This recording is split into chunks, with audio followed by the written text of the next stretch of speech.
Comme vous le voyez, aujourd'hui on accueille avec beaucoup de plaisir Bernard Henrissa. Je ne le présente pas vraiment parce que c'est quelqu'un qui travaille, avec qui on travaille depuis maintenant plusieurs années. Il y a plusieurs d'entre vous, y compris les plus jeunes, qui ont travaillé également avec lui, et donc il se présente lui-même sur sa première diapositive, travaillant donc dans le domaine, moi j'appelle la biochimie, mais parce que je ne connais pas bien les mots, mais enfin dans le domaine de la biochimie des sucres, avec biologie structurale et génétique des sucres dans un laboratoire à FMB à Lumini. Et donc encore une fois, on a maintenant pas mal de travaux en collaboration avec lui parce que son domaine de connaissance overlappe une partie des questions qu'on peut avoir en microbiologie, et l'un est vers l'autre, et c'est très bien comme ça. Donc je ne le présente pas plus, je le remercie d'avoir accepté de donner le séminaire aujourd'hui, et sans plus attendre, eh bien, nous écoutons Bernard. Merci Michel, bonjour à tous. Est-ce que vous m'entendez? Oui. Tant mieux. On vérifie que tout marche. Alors aujourd'hui, on va parler de choses qui sont un peu différentes de ce que vous avez l'habitude d'entendre. On va essayer de vous amener dans un monde où il n'y a pas tant de malades que ça, où on ne meurt pas toujours, mais différent, et c'est le monde qui me passionne. Je pose des questions à la fin des séminaires. Mais moi, voilà, je vais vous dire ce qui me passionne dans la vie. On parlait donc de glycogénomique aujourd'hui, glyco, les sucres, etc. Mais donc les sucres, ils existent sous des tas de formes. On va s'intéresser d'abord aux macromolécules. Les sucres peuvent être des macromolécules. On va s'intéresser aux macromolécules de la vie. La première des macromolécules, le roi des macromolécules, c'est l'ADN, les acides nucléiques. C'est eux qui portent l'information génétique, mais pas que. Ils peuvent être surtout amplifiés, modifiés, synthétisés, séquencés de façon très bon marché, etc. Et la séquence en acide nucléique peut être traduite immédiatement en séquence protéique. Donc là, on a vraiment quelque chose d'extraordinaire, c'est-à-dire le rôle de ça dans la vie, et on utilise ce rôle, cette linéarité qu'il y a entre la séquence en acide nucléique et la séquence en acide aminé. Évidemment, acide aminé, c'est les protéines, c'est la deuxième grande classe de macromolécules de la vie. On peut dire les protéines, c'est les reines. Ce sont les produits directs des acides nucléiques. Ça peut être structural, ça peut lier, ça peut être purifié, cristallisé. On peut trouver leur structure à 3 dimensions. On peut les produire, on peut faire changer la séquence à l'ADN pour avoir une séquence protéique un peu différente.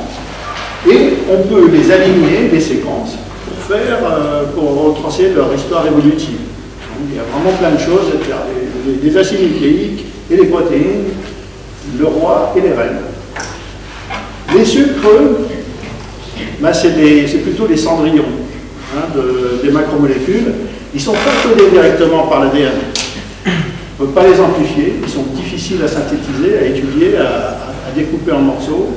Ça vient souvent en des mélanges très complexes, difficiles à qualifier les uns des autres. Ils existent des fois sous des formes physiques différentes. Le banc sur lequel vous êtes assis contient de la cellulose qui est insoluble, solide et cristalline.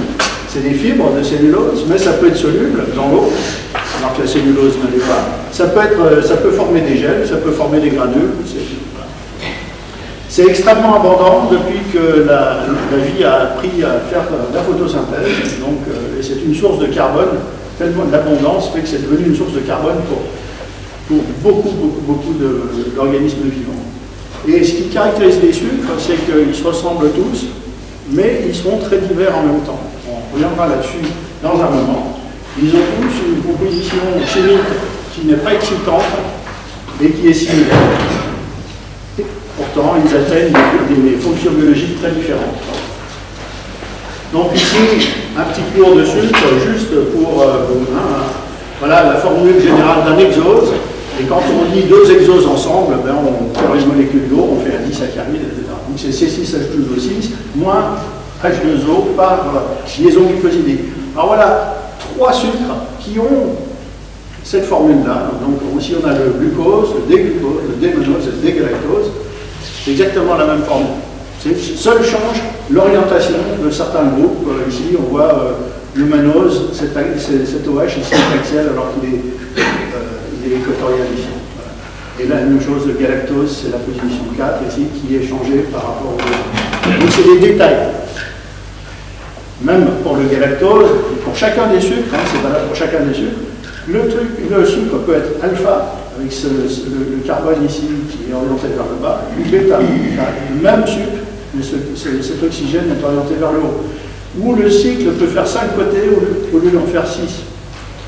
C'est toujours du galactose, ici, de l'alpha-galactofuranose, du bêta-galactofuranose, etc. Immense diversité pour chacun des monosaccharides, et chacun de ces monosaccharides, dans son état cycle à 6 ou à 5, peut être lié à autre chose. Donc on a une diversité astronomique de structures des sucres qui existent dans la nature. Alors quand on appelle sucre, on pense souvent au saccharose, c'est juste un disaccharide comme ça. Maintenant vous êtes familier avec ces représentations, vous voyez que vous avez un cycle à 6 côtés ici, lié à un cycle à 5 côtés là. Après c'est tout ce que vous avez besoin de savoir aujourd'hui. Là on a d'autres sucres, qu'on appelle l'amidon, et dont un des composants d'amidon est l'amylose, voilà, qui est un polymère régulier de glucose lié alpha 1, 4.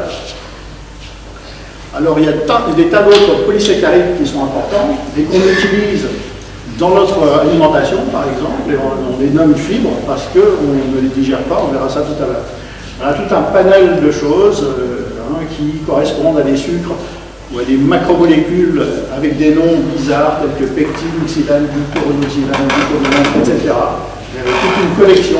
Certains, on peut même les acheter sous forme de trucs à rajouter dans les régimes ou dans les recettes. Hein, par exemple, j'ai appris que la rhubarbe ici contenait 74% de fibres, pas sec. Voilà, des choses comme ça. Et évidemment, autour du sushi, on met aussi des algues, et des algues contiennent des tas de polysaccharides. Ce n'est pas les seules choses, les sucres, c'est aussi on peut les utiliser comme matériaux. Je l'ai dit tout à l'heure, vous êtes assis dessus. Hein, donc la paroi végétale, hein, ici c'est un végétal qui pousse, chacune de ces cellules a une paroi autour d'elle qui la sépare de la cellule à côté. Et cette paroi est rigide, elle est constituée de tas de sucres. Les plantes ont grâce à la photosynthèse, sont capables de faire plein de sucre. Et donc on trouve là-dedans en particulier des microfibrilles de cellulose qui sont un petit peu comme des câbles avec des isolants autour, qui sont d'autres polysaccharides. Et la cellulose, elle est cristalline, insoluble et fibrillaire. Donc ça a cette formule-là. Et on la trouve dans tout un tas de choses que l'humanité a besoin, du papier, nos vêtements, des vêtements en coton et en lin. On s'en sert pour des tas de choses, et on est capable aussi de le transformer, de transformer la cellulose en glucose, puisqu'il s'agit aussi d'un polymère de glucose. Donc dès qu'on a du glucose, on peut faire de l'éthanol, des biocarburants. Voilà, donc j'y venais.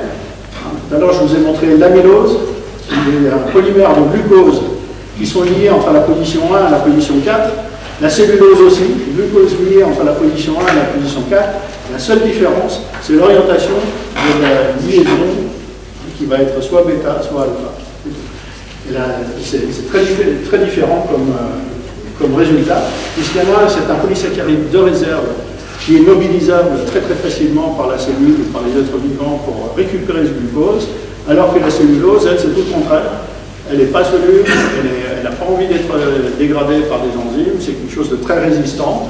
Et il faut faire appel à des choses telles que les champignons, par exemple, qui sont eux qui ont développé cette niche qui est la digestion de la matière végétale, celle qui est particulièrement récalcitrante à l'hydrolyse. Alors, on va regarder maintenant, on va faire quelques concepts. On va faire, je vous montre un oligosaccharide théorique, 5 sucres liés les uns aux autres, ce sont 5 sucres différents, enfin, ils sont différents parce qu'il y en a un qui est glucose ou galactose ou alpha, bêta ou liés sur la position 2 ou 3 ou 4 ou 6. Voilà, simplement, on imagine quelque chose comme ceci, et on va se poser la question, combien d'enzymes devons-nous avoir pour le digérer? Alors, typiquement, les glycosidases, les polysaccharidases, les choses comme ça, ont en général 4, 5, 6 sous-sites. Ici, j'ai fait un exemple juste avec 5 sous-sites qui sont adaptés à la reconnaissance de chacun des sucres. Donc, le petit triangle ici montre le site de coupure. Et donc, évidemment, on va obtenir ces deux produits après l'action de cette enzyme-là, une enzyme. Mais ensuite, pour avoir des sucres fermentables, des monosaccharides, on a besoin d'autres enzymes, là, en l'occurrence l'enzyme jaune et l'enzyme orange, qui vont reconnaître leurs substrats respectifs et qui vont nous donner un disaccharide d'une part à gauche et puis des monosaccharides à droite. Et il nous faut encore une enzyme, l'enzyme rose, pour pouvoir compléter la réaction et faire qu'on n'a plus que des monosaccharides fermentables. Ici, maintenant, je prends un exemple tiré de la vie réelle, une sous-structure qu'on trouve dans la pectine et qu'on appelle le rhamnogalacturonane de type 1, et dont ici, c'est la légende, ça nous donne quel est le sucre qui est représenté par chacune de ces symboles ici. Combien d'enzymes faut-il pour couper ça? On va simplifier le problème en disant qu'il n'y a besoin que de 2 sous-sites. Voilà. Donc, le site de gauche, il doit avoir un pentagone bleu, le site de droite, un rond jaune. C'est ça la spécificité. Alors je trouve cette structure 2 fois.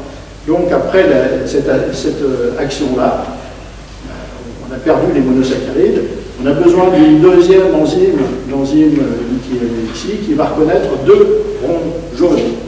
Qui coupe ça, puis on va continuer, ainsi de suite, à faire des dégradations. Ici, c'est tout le temps la même, puisqu'on a tout le temps le même sucre. Ici, on a encore le disaccharide. Là, on a encore ça. Voilà. Encore une autre enzyme ici, qui va couper. Ensuite, il faut enlever les chaînes latérales. Celle-ci, c'est encore une autre chaîne latérale. Enlever les petits trucs qui dépassent. Et ensuite, on a la chaîne du polysaccharide lui-même, qui peut couper de deux façons, soit avec l'enzyme brune, qui va couper à gauche de l'hexagone rose, ou bien on a l'enzyme rose ici qui va couper à droite. Voilà. Et ensuite, quand on a des petits morceaux solubles, on a d'autres enzymes qui viennent finir le travail. On a besoin d'au moins 14 enzymes différentes, de spécificités différentes, pour dégrader juste un polysaccharide comme ça. Et je vous montre ici un dessin d'un autre polysaccharide qui est le rhamnogalacturonane de type 2, qu'on trouve dans le vin rouge. Bon appétit. Et c'est un truc extrêmement complexe, comme ça, avec tout un paquet de sucre. Et les enzymes qu'il faut pour dégrader une structure comme ça, il en faut au moins 30. Et sur les 30, on connaît celles qui sont en rose ici, et celles qui sont en bleu, on ne les a pas encore découvertes. On sait qu'elles sont là, puisqu'on est capable de digérer tout ça, mais on n'est pas capable de mettre une séquence sur chacune de ces enzymes. S'il y a des gens qui veulent savoir pourquoi c'est difficile, je leur dirai à la fin de l'exposé. Alors, ces enzymes, comment elles sont foutues? Eh bien, afin d'utiliser la variété structurale extraordinaire des sucres, quand on se met à combiner les sucres 2 à 2, on fait des trisaccharides, des hexasaccharides, ça devient d'une complexité phénoménale. Les enzymes, la nature, il a bien fallu qu'elles soient capables d'évoluer des protéines qui sont capables de faire l'assemblage et le désassemblage des sucres de façon sélective. Imaginez que vous êtes dans une cellule, vous avez un rôle pour le glucose et un rôle pour le galactose. Vous ne voulez pas vous mélanger les pinceaux. Il faut faire l'un sans toucher à l'autre, parce que sinon ça n'a pas de sens. On ne doit pas sélectionner le glucose et le galactose pour faire des choses importantes. Et donc la sélectivité, elle est faite par des centres actifs qui ont une grande surface complémentaire de celle du substrat. Le substrat est grand, l'enzyme danse le tango avec son substrat pour bien sentir là où il y a des bosses, là où il y a des creux, pour reconnaître ce substrat-là et pas se tromper. Alors, vous commencez à vous en douter, il y a bien plus de structures de sucre qui sont possibles que ce qu'on a de repliements protéiques.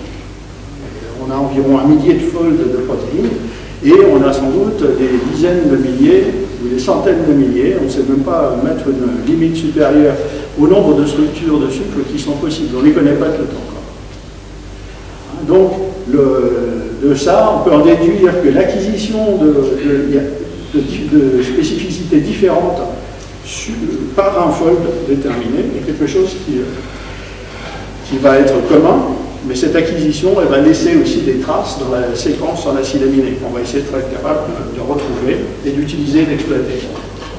L'évolution de la sélectivité des casines, c'est le jargon de mon laboratoire pour dire Carbohydrate Active Enzymes, casine, voilà, maintenant c'est bon, vous êtes formés au jargon. On a deux types, il y a des enzymes qui assemblent et des enzymes qui désassemblent les sucres. Celles qui assemblent les sucres, on appelle ça les glycosyltransférases. La sélectivité pour assembler ces structures oligo et polysaccharidiques, elle a besoin, mais elle peut avoir plusieurs sources. Par exemple, dans une cellule, s'il n'y a qu'un nucléotide sucre disponible, par exemple l'UDP, un nucléotide, l'UDP, pas besoin, il n'y a pas de pression pour qu'il y ait une sélectivité par rapport à cette chose-là. La sélectivité peut être contrôlée par les flux de donneurs et d'accepteurs de la réaction. Donc il y a la pression inhibitive est un peu relâchée. Mais pour les enzymes qui vont couper les sucres, on appelle les GH et les PL, glycoside hydrolase et polysaccharidase, la sélectivité pour la coupure, elle est contenue entièrement dans la séquence de la protéine. Et donc, non seulement une protéine doit être capable de faire la coupure d'un sucre particulier, mais en même temps doit être incapable de le faire sur un autre. C'est la pression double.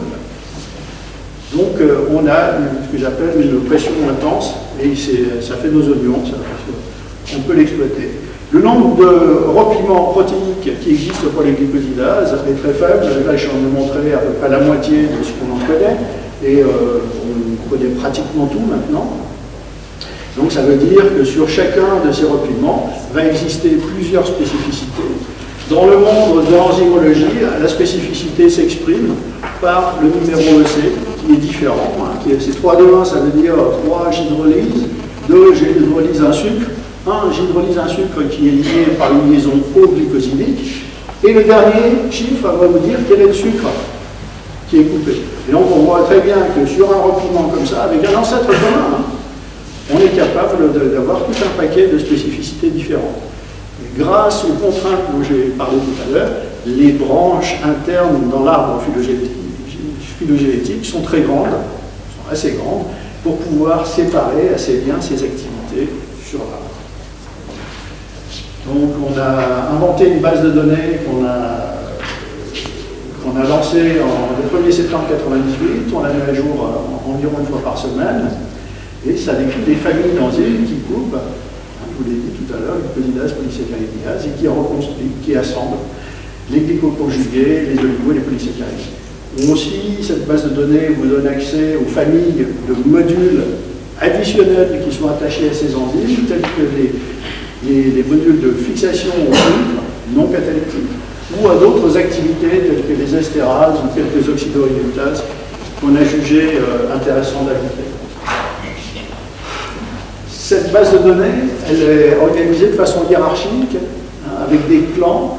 On appelle quelquefois des superfamilles, mais là je préfère clan parce qu'il y a dans un clan, il y a ancêtre commun, clan, famille et progressivement des sous-familles, qui permet d'avoir une vue, une profondeur de champ que simplement un classement en famille ne donnerait pas. On a une classification qui est très stable depuis que je l'ai inventée il y a quelques années, et c'est pour ça que cette classification perce dans la communauté, parce qu'elle est stable. Si on change de façon de nommer les choses à tout bout de champ, ça ne marche pas. Ça permet de discuter entre des gens qui viennent de disciplines différentes, et c'est pour ça que le vendredi, je viens discuter avec Michel Jean-Paul. Parce que, entre la médecine et la phytobiologie, eh bien, on peut trouver des points communs. Donc, on peut parler aussi des gens qui étudient des organismes différents, peuvent se parler également. On verra ça tout à l'heure. Curieusement, la quantité de données qu'on a à gérer tous les jours pour mettre à jour notre base de données n'est pas un problème. On trouve des solutions à tout. Ce qui est le problème, à mon avis, c'est la capture des données fonctionnelles. Si quelqu'un purifie, caractérise une enzyme, une casine, et publie ça dans un journal obscur, on peut trouver ça dans n'importe quel journal. Donc trouver cette information et la pêcher et la mettre dans la base de données, ça c'est très difficile. Ça nous prend du temps. Ça c'est des choses, c'est une page typique de la base de données, vous n'avez rien de spécial à voir, sauf peut-être ce qu'on a ajouté cette année grâce au travail de Emma, qui est venue passer un an et demi chez nous, et qui a rajouté dans la base les ligands en sucre lorsqu'on a un complexe cristallographique entre une protéine et un sucre. Qu'est-ce qu'on peut prédire? Quand on séquence un génome, on trouve un gène qui ressemble à quelque chose qui coderait pour une glycosidase. Qu'est-ce qu'on peut faire avec cette ressemblance? Qu'est-ce qu'on peut prédire par l'assignement à une famille, à un clan, etc. Alors, en haut, la divergence la plus haute, c'est le repliement. Si vous êtes obligé d'avoir des méthodes qui suggèrent d'utiliser un psyblast ou des profils hyper dégénérés, etc., vous allez détecter éventuellement la ressemblance de Fogg. Et c'est tout ce que vous allez pouvoir prédire. Vous allez pouvoir dire, ça c'est une protéine qui se replie comme ça. Mais la fonction, vous ne pourrez rien dire. Si vous êtes au niveau en dessous, là, qui vient au bout du blast, en queue de blast, là, un peu, etc., vous allez être sans doute au niveau du clan. C'est une super famille avec une machinerie catalytique qui est conservée. De ça, on peut en déterminer seulement la stéréochimie de la réaction. Exemple, le substrat, c'est un bêta-glucose. Le produit, soit un bêta-glucoside, le glucose lié bêta quelque chose, le produit, c'est du glucose. Ce glucose-là, il peut être soit bêta, soit alpha. On est parti de bêta, on va à bêta. C'est la rétention de configuration. On est parti de bêta, on va à alpha, on appelle ça inversion. Et ça, c'est la stéréochimie de la réaction. C'est tout ce qu'on peut prédire là-dedans, quand on est à environ 20% de l'identité de séquence. La famille, qui va se situer entre 20% et 100%, va nous permettre de prédire la catégorie grossière de substrat. Comme c'est caride végétale, de la cellulose, du peptidoglycane, etc. La sous-famille, on peut faire après une analyse phylogénétique, permet de prédire le substrat précis. Par exemple, moi j'agis sur le bêta 1,4 glucose et pas sur le bêta 1,3 glucose. C'est très précis. Voilà. Si on n'est pas capable, on ne sera pas capable de prédire, je l'ai listé ici, mais ça n'est pas pour aujourd'hui. Alors on va passer maintenant en revue un certain nombre d'organismes pour voir un peu leur profil en casine. Et c'est l'opportunité de parler d'organismes, comme je vous l'ai dit tout à l'heure, qu'on ne parle jamais ici, donc les champignons. On en parle quelquefois, mais on a une vue très médicale. Ici, on a pris 300 génomes fongiques. 300 génomes fongiques, c'est environ 3,5 millions de gènes. Donc un génome fongique, c'est 1,1, 1,2, 1,3, entre 10 000 et 14 000 gènes en moyenne. Voilà. Donc les 300 génomes sont ici, et de ces 300 génomes, on trouve un peu plus de 100 000 gènes qui codent pour des caséines ou des morceaux de caséines, avec la moitié pour les glycosidases, un quart pour celles qui les assemblent, les glycositransférases, et un quart ici pour les enzymes accessoires et domaines accessoires à la dégradation aussi. Donc 3 quarts pour la dégradation, 1 quart pour la synthèse. Si nous maintenant on regarde un petit peu le nombre de gènes, d'enzymes, de coupures, en fonction de la taxonomie, donc les champignons aussi sont un peu comme les bactéries, il y a toute une taxonomie compliquée, avec des tas de noms barbares. Certains de ce qui est l'équivalent d'un phylum, et mieux, ici les basidiomycètes, les levures et les ascomycètes sont bien représentés, ça a été bien fouillé, alors que pour d'autres choses, ça l'est beaucoup moins. Mais ce qu'on voit immédiatement, c'est quand on va dans les grands groupes tels que les basidiomycètes ou les ascos, on voit que le nombre de GH varie considérablement. Ce n'est pas quelque chose qui est uniforme dans un phylum. Ça varie beaucoup. Donc la question qu'on va se poser, c'est que ça varie selon quoi. Alors on peut assigner pour chacun de ces génomes toutes les GH dans des familles, et ensuite on fait un clustering hiérarchique double pour essayer de voir ce qu'on fait là. Alors, en fait, ce qu'on fait de mieux là-dedans, c'est de voir que le regroupement est un mélange entre la taxonomie et le style de vie. Et on va creuser ça maintenant, on va voir que c'est quelque chose qui est général, pas que pour les champignons. Voilà, ça c'est pour ceux qui étaient au fond, qui n'ont rien vu. Donc ici on va regarder, on prend toujours ces chiasmes, on va regarder les chiasmes qui sont dédiés à la digestion de la paroi des plantes, Plant Cell Wall Enzymes. Et là, je prends deux champignons qui sont très proches taxonomiquement. C'est les deux très très proches sur l'arbre que je vous ai montré tout à l'heure. Amanita tierci, ici, et Amanita muscaria. Amanita tierci était recherché par les hippies dans les années 60 pour des effets secondaires qui étaient plaisants, d'après eux. Et alors qu'Amanita muscaria vous rendra carrément malade. Voilà, mais c'est très proche. Et quand on regarde le génome et on se focalise sur leur relation, les deux sont capables de vivre en relation avec les plantes. Hein. On les trouve dans la nature, comme vous voyez, il y a du vert autour des champignons. Quand on regarde les enzymes en question, là, qui sont assignables à un certain nombre de familles, GH6, 7, 10, 11, etc., peu importe d'ailleurs ce que font ces familles pour vous, ce qui est assez important de regarder, c'est que tierci, ici, a pratiquement des membres dans toutes les familles connues pour faire quelque chose à la paroi des plantes, alors que Muscaria n'a absolument rien, sauf un excès dans cette catégorie-là. Et on peut assigner cet excès à une autre fonction que la digestion des plantes. En fait, tierci est un saprotrophe, c'est-à-dire quelque chose qui va se nourrir de matière végétale morte, alors que Muscaria, c'est un symbiont dans des racines. Et donc le rôle est il récupère du glucose de la part de la plante. La plante, c'est un banquier en glucose, elle lui donne du glucose. En échange du glucose, le champignon lui donne de l'azote. Donc c'est une symbiose ectomycorhizienne. Donc on voit quand même que le style de vie a une influence profonde sur le chiasme.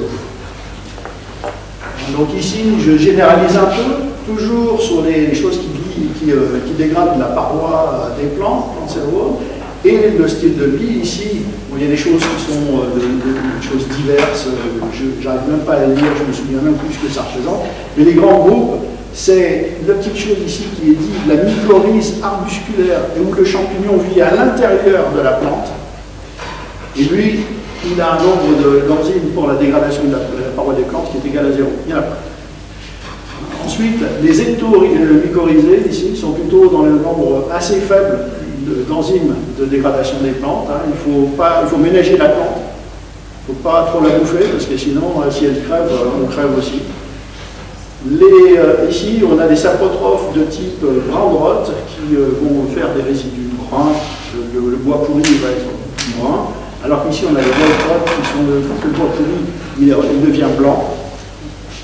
Là-haut, on a ce qu'on appelle les endophytes et les mycorhizes de type orchide, ericoïde, etc. Alors, on pourrait faire un séminaire sur ça. Mais grosso modo, ce qu'on doit voir, c'est qu'on voit les lifestyles, les types de vie ont tendance à se regrouper sur cette représentation.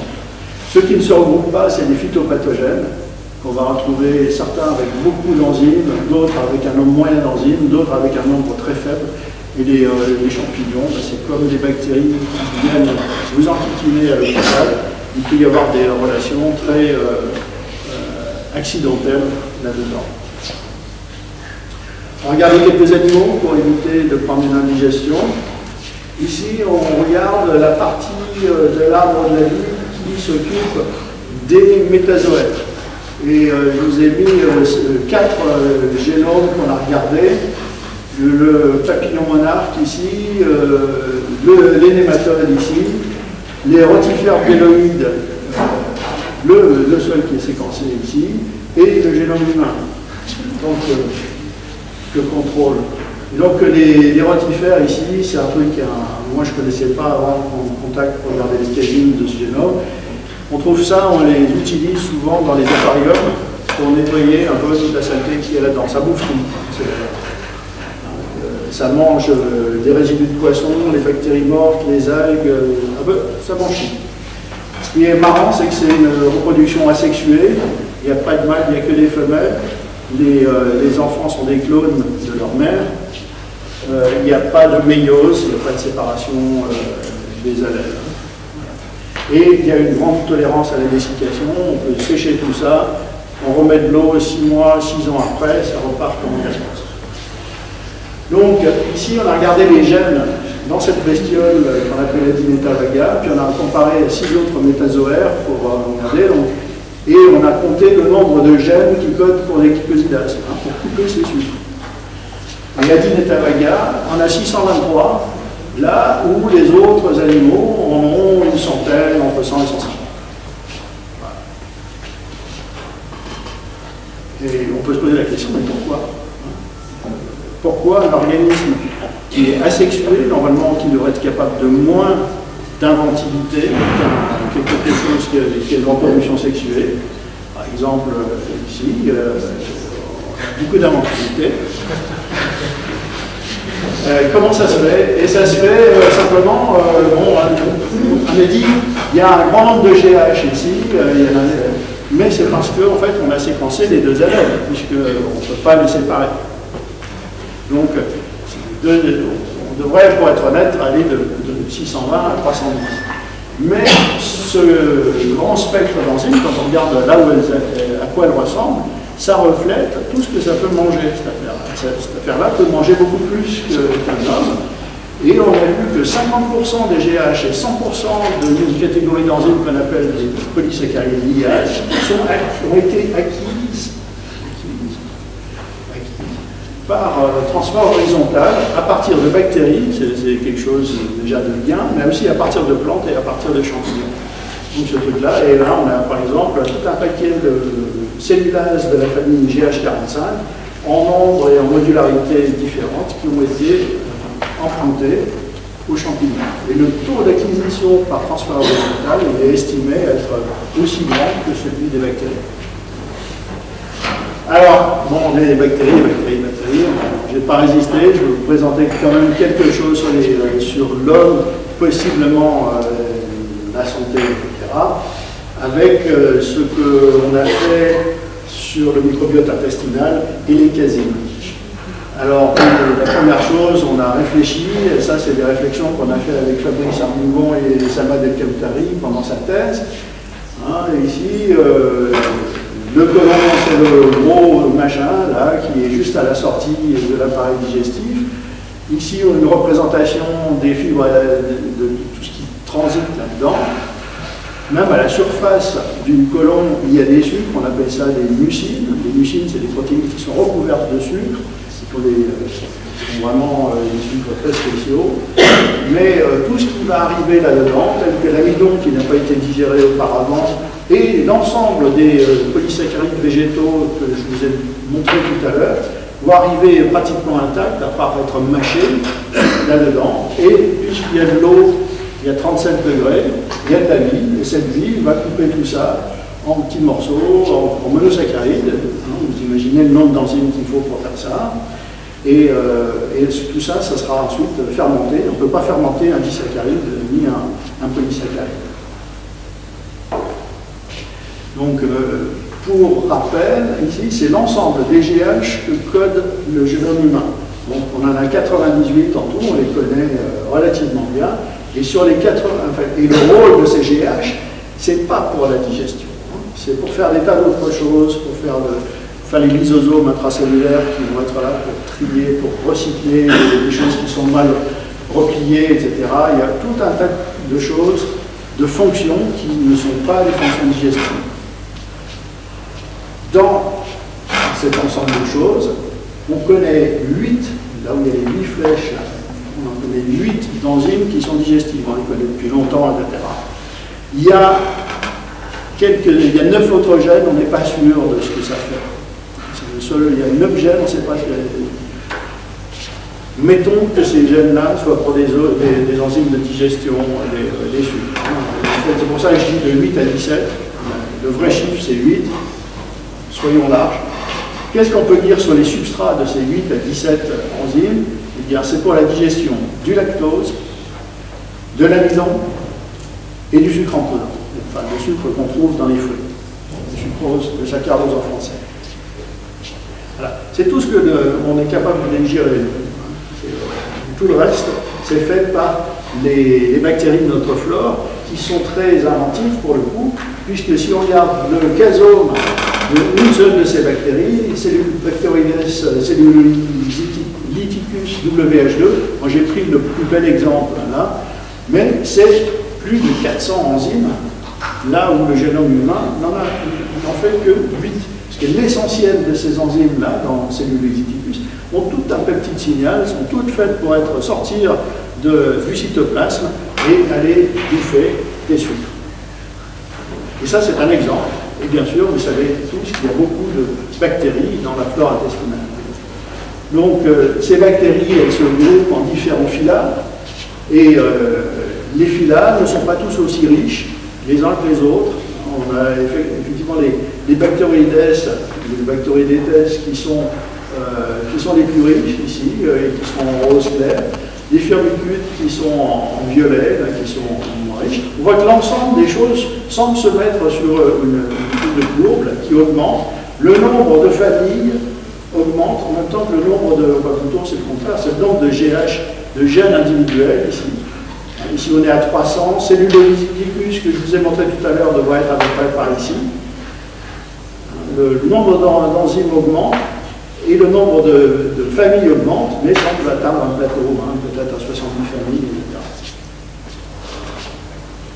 Ça vous montre des mécanismes, ça commence à nous suggérer des pistes sur le mode d'évolution et se poser des questions. Pourquoi les Bacteroides ont-ils choisi d'avoir autant d'enzymes? La réponse est assez simple, eux, la diversité d'enzymes qui est nécessaire pour appréhender la diversité des polysaccharides qu'on a dans notre nourriture. Les autres n'en ont vraiment pas assez. Quand vous avez un lactobacille qui a une dizaine de glycosidases, il ne va pas pouvoir faire le job, il ne va pas pouvoir tout digérer. Alors que les Bacteroides, eux, ont décidé de s'occuper de cette matière végétale. Donc voilà un peu la situation contrastée. Le génome humain, 22 000 gènes, 8 pour la digestion. Un microbiome à 1000 espèces, comme on dit dans la littérature, qui aurait 1000 espèces bactériennes, ça nous ferait environ 3 millions de gènes, et plus de 56 000 GH et PL pour la digestion des polysaccharides. C'est-à-dire que ici, si on met le 16 là, dans la représentation, nous, on n'apporte qu'une toute petite fraction de la diversité du monde des sucres. C'est pour, je le répète, lactose, saccharose, et une portion de l'amidon. L'amidon, on le digère, mais on le digère en partie. Et on le digère en partie parce qu'on a inventé le feu. Si l'homme n'avait pas inventé le feu, il mangerait des pommes de terre crues et des fruits crus. Et on sait que l'amidon cru est bien moins digestible que l'amidon cuit. Et donc, quand on fait cuire nos pommes de terre, nos pâtes, tout ce qu'on veut, on en tire une digestibilité accrue, c'est-à-dire on va être capable de transformer 1 kg d'amidon en 1 kg de glucose, peut-être en 900 grammes de glucose, le reste allant pour nos bactéries, alors que s'il était cru, on aurait une partie beaucoup plus faible de ça. C'est pour ça qu'on est tendance à prendre du poids. Donc, dans les choses qui vont être prises en charge par le microbiote, donc c'est les résidus d'amidon qu'on n'a pas digérés, mais il y a aussi les glycanes, tous les autres glycanes. Si on mange des champignons, justement, on en parlait tout à l'heure, il y a des glycanes dans les champignons, dans les plantes, dans les algues, etc. Tout ce qui n'est pas ça, ça va être géré par notre microbiote. Et notre microbiote va aussi en profiter pour nous digérer de l'intérieur. Donc nos mucines vont être ciblées par des enzymes du microbiote, et c'est pour ça que notre corps constamment recrée des mucines neuves pour nous protéger, pour revêtir l'épithélium. Alors, on va regarder maintenant la dernière chose. On a vu tout à l'heure que sur les casomes fongiques, ou sur le casome d'Adiletta Vega, on avait une adaptation du casome au style de vie et à l'habitat. On va voir que c'est la même chose pour les bactéries, qui vont, dans les communautés bactériennes en tout cas, qui s'adaptent à leur environnement local. Donc il y a des choses que je vous ai présentées il y a 2 ans, que vous allez très très vite dessus, c'est par exemple sur l'échantillonnage d'animaux, de mammifères, certains pris dans la nature et d'autres dans des eaux. Ça c'est déjà un peu âgé, mais enfin ça illustre le propos. On avait pris ces animaux, on avait séquencé l'ADN génomique, enfin métagénomique, dans les selles. Ensuite, on assigne les rides à des familles quasi. Et puis ensuite, on fait du clustering.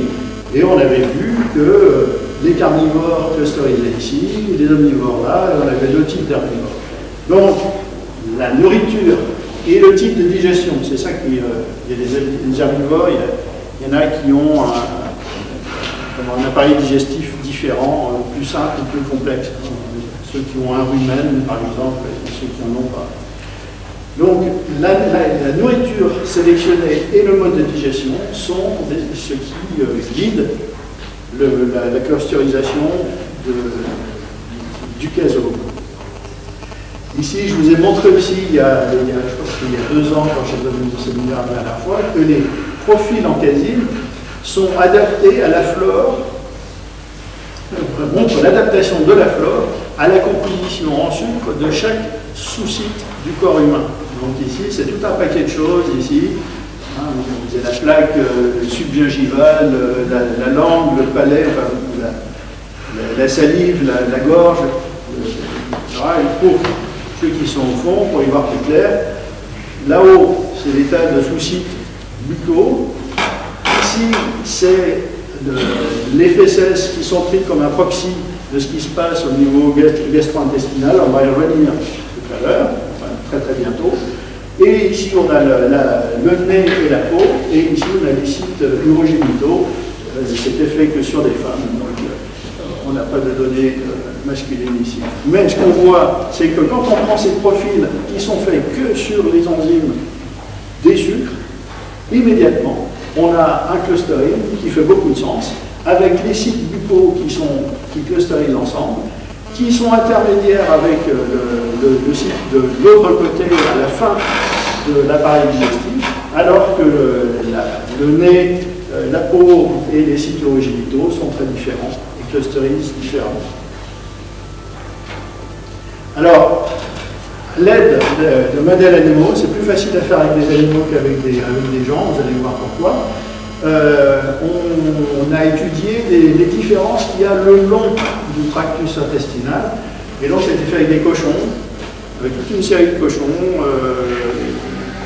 Certains ont été, ils ont tous été sacrifiés pour pouvoir ensuite aller récupérer du matériel à différents endroits. Donc l'iléum, qui est, que vous savez mieux que moi ce que c'est, le sécum, c'est l'entrée, c'est là où l'iléum se déverse dans le côlon, au milieu du côlon, et les fesses ont été récupérées. Donc on a une première vue qui est longitudinale. Il y a aussi une vue transversale qui a été faite en prenant soit ce qui est dans la lumière de la partie d'intestin considérée, ou dans la muqueuse, en allant gratter ce qu'il y a dans la muqueuse. Donc, et une autre chose a été regardée, la moitié des cochons ont été nourris comme dans une porcherie industrielle avec un cocktail d'antibiotiques, alors que l'autre moitié des cochons a été élevée sans antibiotiques, pour voir s'il y avait une différence et laquelle était la différence. Donc, sur le nombre de OTU, c'est un petit peu une vue du nombre d'espèces, on va dire, c'est un proxy pour le nombre d'espèces bactériennes qu'on va trouver le long du tractus intestinal, et ensuite raffiné par L pour la lumière et M pour la muqueuse.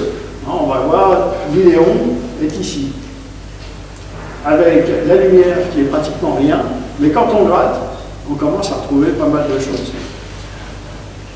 Ensuite, on tombe dans le gros groupe ici, où on a le sécom, le côlon et les fesses, là, qui sont quand même beaucoup plus riches.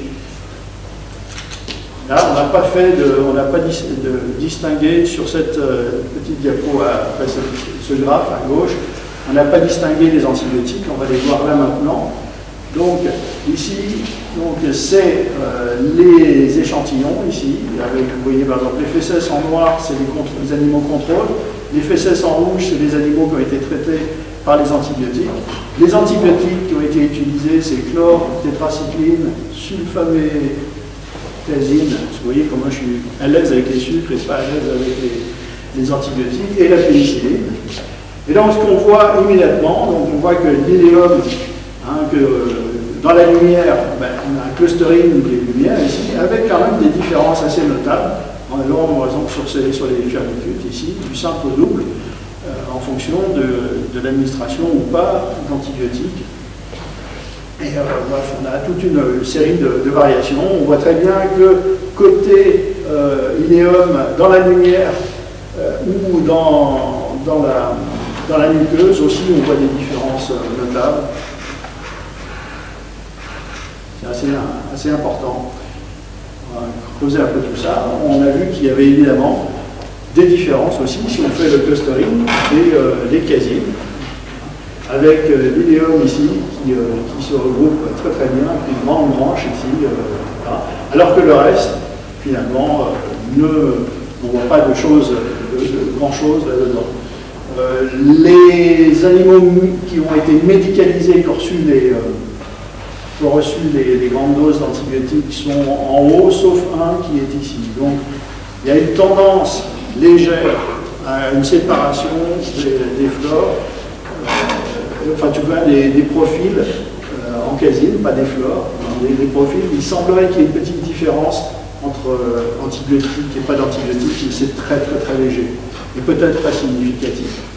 En tout cas, de ça, étant donné que pour tous les autres sources, les autres sites, on ne voit pas d'influence notable de l'administration d'antibiotiques sur le profil casine. On a déjà vu ça avec Samad et avec Fabrice. On avait vu qu'il y a une grande résilience fonctionnelle de notre microbiote par rapport à des tas de perturbations taxonomiques. Donc ici, les choses qui sont abondantes, là, dans la partie qui est fesses, côlon, sécom, c'est tout ce qu'il faut pour dégrader la paroi végétale. Alors, il y a des différences, on a dit, par rapport au couple transverse, là-dedans. Et donc, on connaît des espèces, par exemple, les pseudomonas, ici, sont très abondants dans la muqueuse et quasiment non existantes dans la lumière. Alors qu'on a des espèces, on a des bactéries qui ont une répartition inverse. Donc là, c'est la répartition en bleu, tout ce qui est dans la muqueuse, et en rouge, ce qui est dans la lumière. Donc on a trouvé évidemment des différences avec les antibiotiques quand on s'intéresse aux populations bactériennes. Là, on a trouvé que les animaux qui ont reçu les médicaments, etc., ceux qui sont en vert, les profils verts, c'est les endroits où finalement ça se passe comme on l'attend.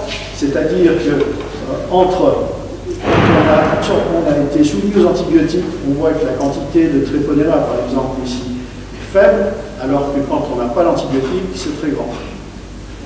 C'est la même chose ici pour les streptocoques, pour différentes bactéries. Mais on a les choses en rouge qui sont intéressantes aussi, c'est-à-dire qu'on trouve plus des chérifères et donc aussi de cassettes de résistance quand on soumet des cochons à ces trois antibiotiques de façon simultanée. Donc on a les choses qui montent et les choses qui descendent, c'est très curieux. Donc maintenant on revient à nos moutons, à nos sucres, avec 3 corelles de casome. J'espère que vous êtes convaincu aujourd'hui que le profil en en raison de la multiplicité des sucres et de l'adaptation qu'il faut pour que les enzymes soient capables de les gérer, et on a une adaptation au type de vie et à l'habitat. On n'a pas eu le temps d'en parler, mais les animaux ou les bactéries ou tous les organismes qui qui vivent librement, ont des casomes plus grands que leurs collègues qui sont symbiotiques ou paradigmatiques. Bien sûr, ça va aussi refléter les sources de carbone qui ont été privilégiées, qui ont été sélectionnées par le hasard et la nécessité. On a des différences entre aérobique et anaérobique. On a des différences, on l'a vu, entre les sites ou même les sous-sites du corps humain, etc. Mais ça, c'est quelque chose qu'il faut vraiment garder à l'esprit. Et donc, les sucres, en fait, c'est un peu la revanche des cendrillons. On était parti sur Cendrillon tout à l'heure, et vous vous souvenez que Cendrillon, à la fin, c'est elle qui gagne. Parce que, en raison de la stéréochimie très particulière des sucres, les sucres, ils ont été capables de rendre des tas de services à la cellule, aux cellules du monde du vivant. Et ça a été des drivers de l'évolution. Il a fallu, ça a forcé à être créatif, être extrêmement créatif et être sélectif. Et les fonctions biologiques des sucres ne sont limitées en fait que par cette possibilité de pouvoir faire les choses de façon sélective. Donc, et cette sélectivité, je vous l'ai montré tout à l'heure, elle est donnée par des grands centres actifs qui viennent reconnaître très précisément tous les détails structuraux d'un sucre, exactement comme une chaussure à son pied. Donc les caséines, ces enzymes là, qui reconnaissent et coupent ou assemblent les sucres, ont plus d'informations finalement à décoder à partir d'un génome que n'importe quelle autre classe d'enzymes que je connaisse. Je me suis intéressé, j'ai essayé de regarder, vous l'avez tous fait, vous avez un génome, vous classez vos enzymes dans les familles de protéases. Voilà, je vais dans mes ROPS et je trouve que j'ai 92 protéases et je peux les assigner en 23 familles. Qu'est-ce que vous pouvez dire à partir de ça? Ben, rien. Vous savez que j'ai 23 familles de protéases, donc d'enzymes qui vont couper des protéines. C'est tout. Alors que dans les familles de sucre, vous allez savoir, ah ben tiens, ça va couper une liaison équatoriale, ah ben ça va agir sur du glucose, ça va produire du galactose. Vous vous rendez compte la différence informationnelle que c'est extraordinaire. Et d'un coup, on sait aller sur des boîtes métaboliques complètement différentes. Hein, donc les DNases, les protéases, les lipases, les kinases, c'est ça qu'on voit, qui font les news très souvent, c'est rien, c'est des choses bien moins intéressantes que les caséines. Donc la femme va continuer. Notre connaissance de la relation entre la séquence et la fonction, elle n'est pas encore parfaite, hein, loin de là. Elle est encore insuffisante pour prédire complètement les choses. Et là, je vous rappelle les efforts de génomique structurale qui ont tenté de répondre à cette question. Les gens prennent des gènes de fonctions inconnues, par exemple un qui ressemble vaguement à une glucosidase, détermine la structure tridimensionnelle en disant on va savoir la fonction. Ça ne marche pas. Non, on a des tas de structures maintenant sans qu'on sache davantage après la structure qu'avant. Quel est le sucre qui est reconnu, digéré, etc. La bioinformatique, donc, c'est un guide pour choisir les cibles, mais ça ne peut pas remplacer l'expérience. Pour l'instant, en tout cas. Donc, des remerciements. Et puisque j'ai 5 minutes, je vais continuer après mes remerciements. Au moins, ça c'est fait. Donc, à la FMB, à l'UMINI, c'est mes collègues Vincent Pedro, ma fille Suzy qui est venue faire les papillons monarques l'année dernière, Emma et Nicolas, des gens d'INRA qui viennent m'aider souvent. À la fac de médecine ici, il y a beaucoup de choses que j'ai fait avec Fabrice et Samad, avec Didier Raoult, et puis tout un paquet de gens, hein, parce que ces génomes ne tombent pas du ciel, et je les remercier aussi. Voilà. Et puis on a la chance d'avoir des financements un peu partout, donc pour l'instant tout va bien.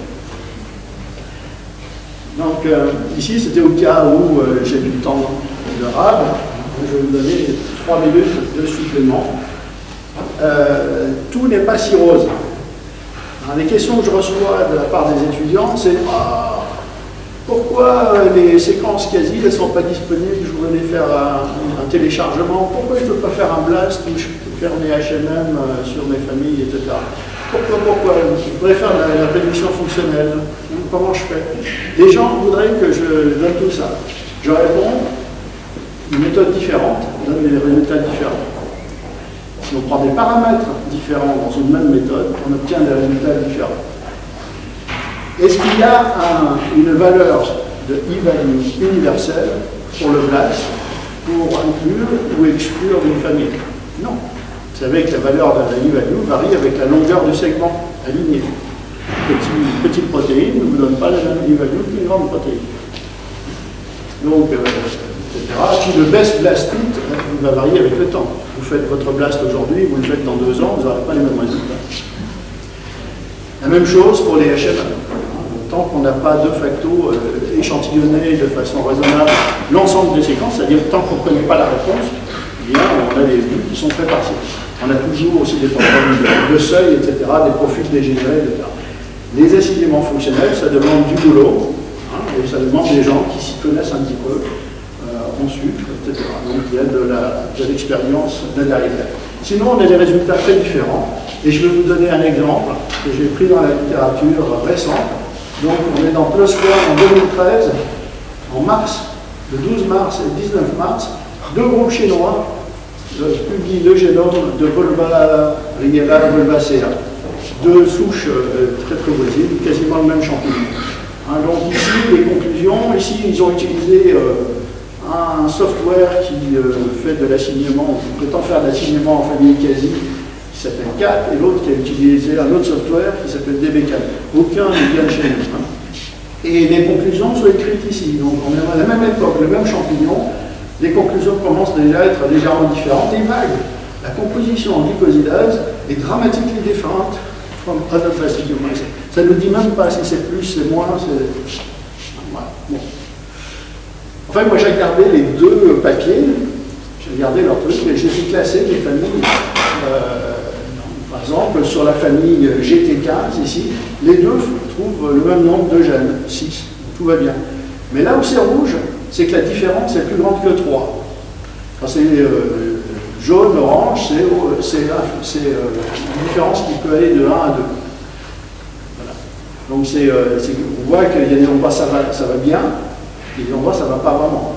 Là-haut, on a 5 contre 1. Ici, on a 13 dans un cas, 0 dans l'autre. Ici, on a 6 et 0. 5, 0, 4, 0. Qu'est-ce qu'on peut faire avec ça? Ici, j'ai pris les GH, c'était tout à l'heure je vous montrais les GT, les CE, les PL. Pour les GH, c'est la même chose. Vous voyez des profils qui peuvent être très différents, avec des fois 10 et rien de l'autre côté. C'est très très curieux. Donc il y a des problèmes aussi. Donc, ça montre comment on peut très rapidement partir et faire pas mal d'erreurs.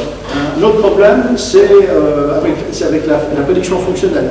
Les annotateurs et les étudiants aimeraient connaître la fonction d'un gène, tout de suite. Et là, je vous montre un arbre qui est fait sur la famille GT83. Le point en bleu, là, c'est cette enzyme qui a ce nom barbare. Une enzyme connue. Est-ce que toute cet arbre doit avoir la même fonction? En fait, quelques années plus tard, en 2006, quelqu'un qui a montré que les 3 enzymes rouges ici ont une fonction différente. C'est au lieu de transférer un sucre, ça transfère un autre. Donc, à ce moment-là, comment est-ce qu'on fait? Ça nous montre que, bon, ça c'est des galactose transférases, mais en fait, on voit très bien qu'on peut diviser notre arbre en sous-familles. Quelquefois c'est facile, on a des grandes branches internes, et quelquefois ça n'est pas. Mais on peut raisonnablement assumer que ici on a une fonction, là une autre fonction, et qu'ici il ne faut rien dire. Puisqu'on sait une chose, c'est qu'on ne sait pas. Donc ça veut dire aussi qu'on peut découvrir des choses. On ne sait pas. Donc voilà, on s'est intéressé par exemple à la famille GH5 qui contient de connus aujourd'hui au moins 20 numéros EC, c'est-à-dire 20 activités enzymatiques différentes. On a toute une pléthore de séquences, je ne sais plus combien on avait, de bits, etc. On a fait un travail de fond là-dedans. On a trouvé 51 ou 52, 51 sous-familles maintenant. Donc on voit que certaines des sous-familles ont 3 ou plus numéros EC. On peut se poser la question, pourquoi? Quelle est la différence entre ces numéros EC? Mais la plupart, il n'y a qu'un numéro EC Il y en a 20 qui n'ont qu'une spécificité. Il y en a 20 qui n'ont pas de numéro de code, et qu'on ne sait pas. On est compte le potentiel de découverte qu'il y a là-dedans. Peut-être qu'on va découvrir des choses qui existent déjà, mais au moins, on a du potentiel. Voilà. Ça, je pense que c'est ma dernière diapositive.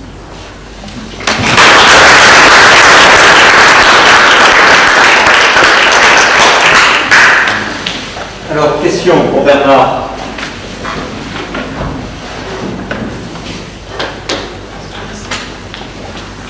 N'ayez pas peur. Oui.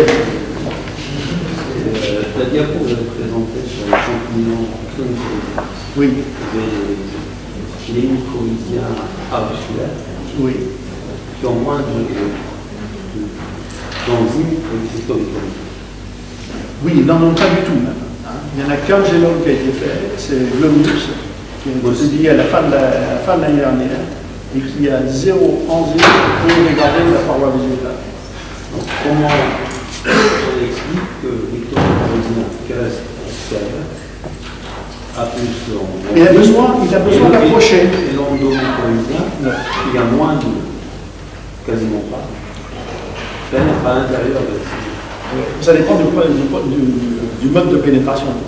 Ça, on le voit déjà chez les pathogènes, les phytopathogènes aussi. Il y en a qui rentrent il y a 50 façons d'entrer dans la maison, dans le château fort, et il y en a qui rentrent par des processus mécaniques. En apressorium, il y a 50 façons de faire ça. Mais les ectomycorhiziens ont besoin d'un nombre très limité d'enzymes de dégradation de la paroi végétale, simplement de façon à venir assez près du lieu d'échange qui va être au niveau de la membrane. Donc il faut un petit peu dégrader, mais il ne faut pas menacer la survie du partenaire. En échange ça n'a pas perdu que ces gènes-là d'ailleurs, ça perd aussi des tas de voies métaboliques, de voies de digestion, du galactose, du mannose, des sucres qui ne sont pas du glucose. Parce que la plante va récompenser l'ectomycorhizien soit par du glucose, soit par du saccharose. Et en général, oui. Et donc, à ce moment-là, il n'y a plus lieu d'avoir des tas de voies de métabolisation des sucres bizarres que la plante sait faire. Est-ce que l'endomycorhizien ne dégrade rien pour intégrer la cellule à l'intérieur? Alors, l'arbusculaire, lui, il rentre pas comme ça. D'ailleurs, on ne sait pas trop comment il rentre, mais on ne sait pas. Il n'a rien du tout. Il est incapable de faire du mal à une plante. Il est incapable de digérer même des produits d'hydrolyse de la plante. C'est très très curieux. C'est un symbiote. Oui. C'est un symbiote. À l'intérieur, c'est un eucaryote à l'intérieur d'un autre eucaryote.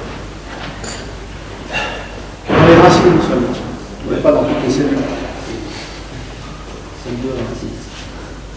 C'est ça que ça veut dire.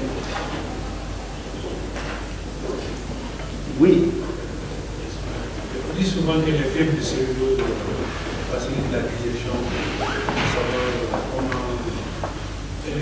Quelle est le procédure? Là, il faudrait se tourner vers les médecins. Là, et je pense que je vais être corrigé immédiatement par Michel. La fibre en elle-même, elle n'aide pas la digestion, mais qu'il est vraisemblable, c'est qu'elle aide par exemple le transit. Voilà. Mais elle restera intacte. On ne trouve pas de cellulase chez l'homme, et on ne trouve un nombre ridiculement petit de cellulase dans la flore intestinale humaine normale. Donc, on peut manger du bois, on ne grossira pas. C'est pas ça qui nous fait grossir. Mais ça améliore le transit. Mais ça améliore le transit, tout à fait. Oui. Quand vous avez comparé les résultats de Chen et de House, vous avez certaines familles, dans un cas, vous avez 0 phasine, et dans l'autre, 20 par exemple. Est-ce que vous pensez que la différence est due à une non-détection ou à une fausse détection? On n'a pas de doute maintenant qu'on a, on a des centaines de milliers de séquences, notre dataset sur lequel on apprend, on n'a pas de souci de ce côté-là. On ne va pas, évidemment, on ne va pas détecter ce qu'on ne connaît pas. Mais ce qu'on connaît, c'est ce que fait mon équipe, c'est de regarder l'ensemble de la littérature, surtout, pour trouver des pistes pour faire des nouvelles familles. On crée des nouvelles familles régulièrement. J'ai commencé en 91, il y avait 31 familles, et maintenant on est à 133 familles de glycosidase. On a rajouté les transférases, on suit environ 500 familles de casiers ou de choses qui sont associées. Pas de souci particulier sur la détection. On s'était posé la question il y a quelques années quand on a regardé les archées. La moitié des archées qu'on avait regardées n'avaient pas de GH, pas d'enzyme de clivage. Or, il y a des enzymes d'assemblage, capables d'assembler des sucres et apparemment incapables de les couper. Et donc, on pouvait se poser la question, peut-être qu'on n'était pas capable de repérer les enzymes d'archée. Déjà, ça ne tenait pas vraiment parce qu'on était capable de voir qu'il y avait des transférases. Donc c'était un mal spécifique pour les hydrolases, c'était curieux. Et maintenant, on a multiplié le nombre de génomes par 10 ou 20 sur ces archées. Et on a des nouvelles familles qui ont été découvertes. On a 2 fois plus de familles maintenant que ce qu'on en avait quand on avait fait les premières remarques. Et les archées qui n'en ont pas, n'en ont toujours pas. Alors, il est peut-être que soit ça ne recycle pas, un arché, Michel, parce que là, je peux dire un arché, comme je veux. Soit il n'y en a pas besoin, parce que bon, on n'a pas forcément besoin de tout recycler. Si on a accès à une source de carbone qui est assez grande, on n'a pas besoin de recycler, on laisse des déchets derrière soi. Les plantes qui font la photosynthèse, elles ne recyclent pas. Un séquoia géant qui meurt, il laisse tout le bordel derrière. Voilà. Mais puisqu'il y a tellement de carbone, le carbone n'est pas le problème d'un certain nombre d'organismes. Oui. Dans certaines situations pathologiques, on a la formation de biofilms qui sont riches en sucre et qui protègent les bactéries au cœur de ces sucres. Et vous avez montré que en fait, chez l'homme, on a très peu de systèmes qui seraient capables de pouvoir hydrolyser ces biofilms. Absolument. Est-ce qu'on pourrait avoir un système thérapeutique avec l'utilisation d'enzymes purifiées? En théorie, si on pense à la glucovicidose et aux alginates qui sont produits par les alginates, c'est les polysaccharides qui sont produits par les pseudomonas, en théorie, oui, on pourrait le faire. En pratique, je ne sais pas comment faire rentrer aussi profondément des quantités d'enzymes suffisantes pour faire le job et savoir quelle va être la réponse.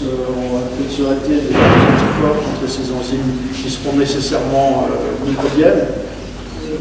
Donc, en théorie, oui. En pratique, ça risque d'être difficile. On avait encore une autre question, mais juste une un peu rigolote. Enfin, je ne sais pas si elle est rigolote. Parmi les rares enzymes codées par le génome humain, je voulais juste savoir s'ils étaient codés par les autosomes ou est-ce que certains étaient codés par les X ou par les Tu regarderas. Je regarderai. Est-ce qu'il y a une spécificité Y, on va dire? Au niveau du microbiote, on n'a pas vu de différence majeure entre les deux sexes. Et une autre question un peu plus peut-être sérieuse. Finalement, là, au travers des questions, tu as abordé les archées, puis il y a un groupe encore d'êtres vivants dont tu as parlé d'il y a l'autre jour, qui sont au moins les virus à ADN, les grands virus à ADN. Alors est-ce que dans les génomes de ces autres êtres vivants, il y a aussi du codage pour des enzymes qui manipulent les sucres dans un sens ou dans un autre.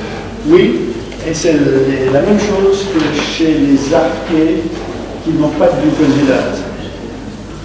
C'est-à-dire que ces virus géants ont des glycosyltransférases, sont capables d'assembler les sucres, mais ne sont pas capables de les dégrader. Alors, attention, hein, il y a des archées qui en ont des glycosidases. Hein, j'ai dit, s'il y en a qui, si je précise qu'il y a des archées qui n'en ont pas, c'est parce qu'il y en a qui en ont. Et les archées qui ont des glycosidases, on le voit immédiatement en diffusée et ils ont récupéré ça de bactéries hyperthermophiles qui sont dans le même environnement. Donc il y a deux types d'archées, comme il y a deux types de virus, hein, il y a des virus qui sont capables de digérer le sucre, neuraminidase, comme le virus de la grippe par exemple, hein, qui coupe des choses dans la surface des cellules pour entrer ou pour sortir. Et il y a des virus géants qui n'ont pas de glycosidase détectable à ce jour, alors qu'on est capable de détecter les glycosyltransférases sans problème. Ok, merci beaucoup Bernard. S'il y a d'autres questions, vous aurez toujours l'occasion de rencontrer Bernard pour lui poser d'autres questions. Je vous remercie.